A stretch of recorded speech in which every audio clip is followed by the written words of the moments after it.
Hello everyone, welcome back to my channel. This is Omoti. Now today's video will be making this beautiful cowl neck jumpsuit you are seeing in the thumbnail. The one I recreated is the one at the right side. If this is what you are interested in watching, kindly watch to the very end. And if you are coming across my video for the first time, I say you are highly welcome. And for my returning subscribers, I say a very big thank you to you. So I'll be working with this crepe fabric. I'm using 2 yards of fabric. Please, if you sew this tie, you should be using 3 yards. 3 yards, 3.5 if you're on a bigger side. Are you getting me? But I'm making use of 2 yards. I'm going to manage this fabric. So the next thing is to get started. This is my pattern paper. I've drawn out my starting point. I've drawn out the starting point. So from the starting point, I came down by 10.5, which is the bust point. From the bust point, I came down by 16 inches for the waistline, and I added 1 inches sewing allowance.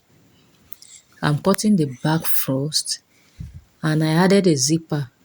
I measured out 1.5 of my zipper allowance. So from the zipper allowance, I measured 7.5. Since the shoulder is 15, divided by 2 will give me 7.5. At that 7.5, I came down by 1 inch for my shoulder slope. So the next thing I did is from the zipper allowance, I measured 3 inches for the neck width. While the depth, I use 1 inches from the back depth. I make use of 1 inches and I connected it. So the next thing to do now is to measure out the armhole. The armhole I'm working with is 15 inches. 15 divided by 2 will give me 7.5. Since we are working with an armless, are you getting me? I had to reduce by half an inch. Instead of 7.5, I mark out 7 inches. But please, if you are doing yours, just reduce it by 1 inch. Take out 1 inch instead of half an inch so that the armhole will not be wide. Are you getting me? So I connected it. So the next thing I did is to measure out the bust point, the bust circumference I mean. So I connected the 1 inch to the 3 inches neck width. So the next thing to do is to look for the midpoint of this armhole. The midpoint I'm working with is 3.5. Note we are drafting the back first. So the bust I'm working with is 36 divided by 4 will give me 9 inches. 9 inches, and I added 1 inch for sewing allowance. Please, if you are working with a sleeve, you don't need to reduce the armhole length. Are you getting me? Just because it's armless, that's why I'm telling you to reduce. But if you are working with a sleeve, you don't need to reduce it. So the next thing to do is at the waistline. The waist I'm working with is 32 divided by 4 will give me 8 inches. I want that place to be free, so I added 1.5 for ease. I'll be adding belt to it. 1.5 for ease and 1 inches for sewing allowance. So I'll be using the belt to smash the waist. So then I'll connect all the lines together.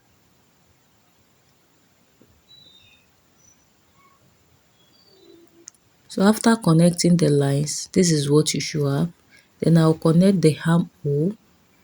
I'm drafting the back armhole first.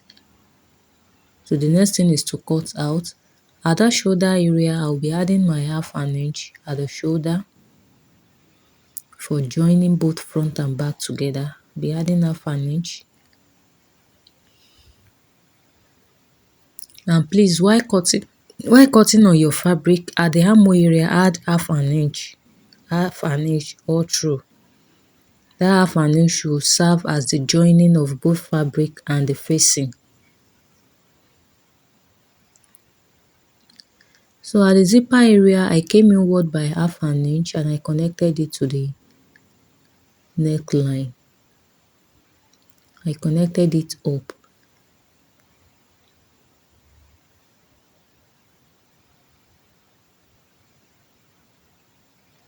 I'm sorry if my pencil is not showing. Just watch what I'm doing in this video. You will understand better. So at the down part also, I will cut it out. At the down part also, I came inward. I came up by 1/2 inch.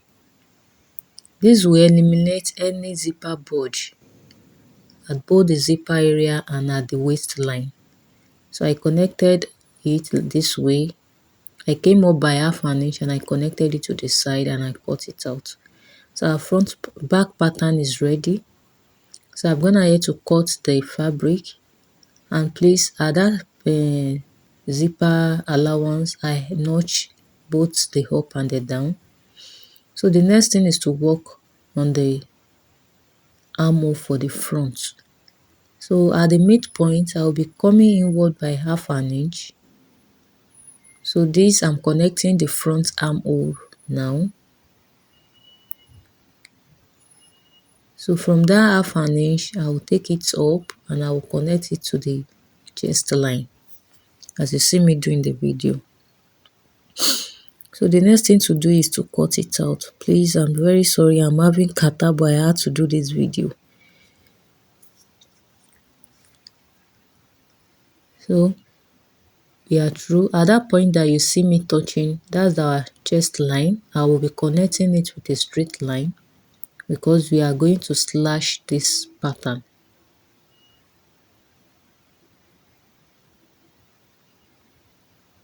So after connecting, I will have to open, I will close that zipper area and I will slash it open. So this depends on how open or how wide you want that part to be. Mine, I'll be using 6.5. If you use more than that, note it will be showing your cleavage, but if you want it, you can just add to it. But for mine, I make use of 6.5. You can use 8 inches, you can use 7 inches, depend on what you want. At that point you see me touching, please indicate that point, that tip of the neckline. Just indicate it with your chalk and you connect with a straight line as you see me doing in the video. Please bear with me. If I'm too fast, you can please watch this video again. So you connect it to the tip of the neckline. So the next thing is to cut out. And please, I'm cutting both fabric and facing together. Please, I made a mistake here. I don't want you to make the same mistake. I should have added to the length of the facing, which I did not. But please, when you are doing yours, you should do that. If you know you don't have enough fabric, just add to the facing. Are you getting me? You will understand better as we move forward. So now I'm going to take this inward.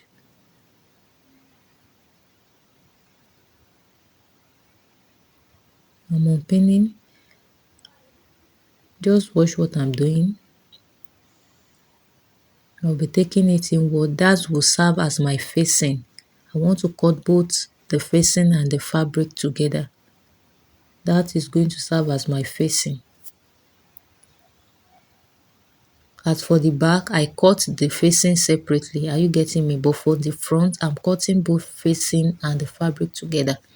Just watch closely, you understand what I'm saying. And at this point, if you have any question for me, you can please drop it at the comment section. Or if you have any suggestion, please, any idea, just drop them at the comment section. So can you see the reason why I say you should notch, you should indicate that angle, because that tip should align with whatever you have chalked or you have marked out. So can you see? Sorry, my chalk is not showing. Please just bear with me and just follow what I'm doing in the video. So I'm pinning it down because I'm going to cut it out now. And be careful at that point so that it will not remove. Mine removed, but be careful when you are slashing it, please don't slash through. So the next thing is to cut it out. After cutting, this is what you should have. So I'll be cutting the down part also. The excess I have at the down part, that's what I'm cutting. So please, at this point, if assuming you are sewing a top, that means you measure out the length of your top. Because I'm joining this to the down part, which is the trouser, that's why I'm cutting out half length this way. If you are sewing a top, just measure the length of your top and cut exactly as you have seen in the video. So the next thing is to unpin and we start joining. So at that tip, you notch it, please. It's very important you notch that part. So I'm opening it up now. Can you see the shortage I'm trying to explain? Assuming I've added an extra fabric to it, I've joined an extra fabric. I wouldn't have any shortage at that point. But please, if you are doing the same thing, please do that so that you won't have. And please just work with 3 years. Now I told you I'm working with 2 years. I'm trying to manage this fabric. Just work with what 3 years. If you're on the bigger side, make use of 3.5. So the next thing is to start joining. Can you see the effect, the cowl effect already? Can you see what we have? This is looking beautiful already, even without joining. If you have watched this video to this very point, please kindly give this video a thumbs up, like and share my videos, and please subscribe to my channel. So the next thing is you hem the down part also, the down part of the facing. The next thing is to start joining. So this is the back. I've gone ahead to cut an interfacing on the main fabric, not on the lining, so that it will give that zipper area a little bit rigid. Are you getting me? To give the zipper area to not be that. So the next is to sew the armhole and notch it. You do the same thing to the back. You turn the neckline and you top stitch. After that, you sew the armhole by 1/2 inch. You sew the zipper area also. If you have enough fabric, just cut the exact way you have on the main fabric and the lining. Just cut the same thing. Don't stop at the armhole area this way. Just cut the same thing you have on the fabric. So I've gone ahead to sew the armhole and I've hemmed the facing. I've done the same thing to the back. I've inserted my zip. Can you see the zip is laying flat at the back? So and I've joined them to the down part. If you're interested in knowing how I cut the down part, just indicate in the comment section. So the next thing to do now is to attach my belt. So for the belt, I'm working with what I have left. Please, the width you are using is 2.5 and the length, the length you are using is 2.5 and the width I use is 28 inches. So you sew it down by 1/2 inch all round, 1/2 inch that way all round, and you turn it out. You do the same to the other side and you turn it out. So after turning it out, this is what you should have. So I'm going to notch the midpoint of this belt. So I'll be going up by 1 inch from the waistline. I'll go up by 1 inch from the waistline, then I'll place it, my belt. See how I'm placing the belt? I'm taking the belt inward. I'm placing it on the front fabric inward, then I'll be placing the back on it. So the next thing to do now is to join the shoulder. See what I'm going to do at this point. See that notch part should align with the back neckline also. So I'm placing my hand at the back and I'll be using it to bring inward the front. Are you seeing what I'm doing? I place my hand on the back to bring the front. So the next thing is to join it by 1/2 inch. You sew it down by 1/2 inch. After sewing, this is what you should have. I've done the same to both sides. Can you see how clean it's looking? So the next thing is to join our side. You place both facing together, both front facing and the back facing, right side facing each other, and you sew down the side by whatever allowance you added. For mine, I added 1 inches. From that point, I'll come down by 1 inches. When I get to the pocket area, I'll go inward by 1/2 inch all through. When I get to that point, I'll continue with my 1 inch. I'll do the same thing to the other side. At the crotch area, I'll be closing it by 1/2 inch all the way down, and I will do the same thing to the other side. So the next thing is to close the down part by whatever allowance you added. So after joining them, and you see how beautiful this is looking, this is what you should have. So if you find this video helpful, please kindly give this video a thumbs up, like and share my videos, and subscribe for more. And you see the down part, that's the pocket. If you are interested, just indicate in the comment section. Thank you. I will see you in my next video.